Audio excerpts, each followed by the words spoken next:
Bonjour à tous.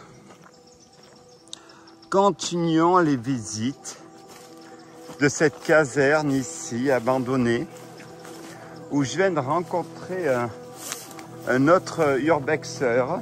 Alors plus sur la partie drone. Moi j'ai arrêté de faire du drone parce que faire du drone c'est d'une complexité. Il faut qu'il fasse beau, qu'il n'y ait pas de vent, qu'il ne pleuve pas et que ce ne soit pas une zone militaire. Enfin bref, il y a mille et une conditions qui sont un peu insupportables. Où suis-je? Une caserne militaire construite dans les années 20. Berlin, Allemagne. Oh, je ne vais pas encore vous conter l'histoire parce que au travers de la cinquantaine de vidéos qui vous attendent de ce lieu, je tâcherai de faire une synthèse. Donc, je vous propose de visiter ce site. Alors, l'Allemagne. Nous sommes tout à fait dans une construction des années 30, militaire, avec la partie brique. Alors, ça a été récupéré par l'Allemagne, par la Russie à la chute du nazisme. Ça a été récupéré. Ils ont rajouté donc quelques immeubles ici, des années 50-60 pour loger les militaires.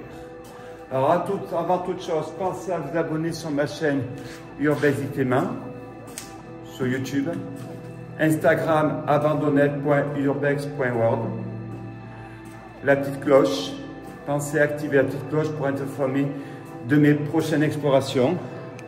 Et nous allons visiter donc ces lieux. Alors ici, c'est un des bâtiments qui a le plus souffert parce qu'évidemment, vous remarquerez qu'on a pris l'intégralité des fenêtres.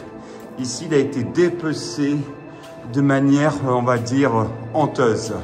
Mais bon, quand tout système s'écroule, généralement, le premier réflexe, c'est de détruire ce passé, comme on a pu le voir en France à la Révolution, ou comme on a pu le voir en Allemagne, quand les catholiques se sont acharnés sur les protestants dans la ville de Magdebourg. Et en Allemagne, on a l'expression Magdebourg, je ne sais pas, qui est restée populaire pour décrire un massacre.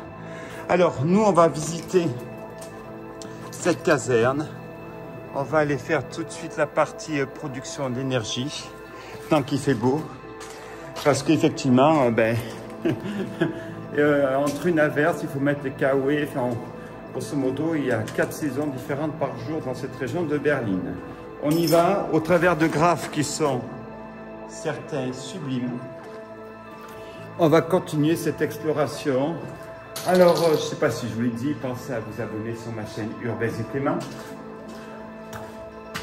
Instagram aussi, abandonnette.urbex.world.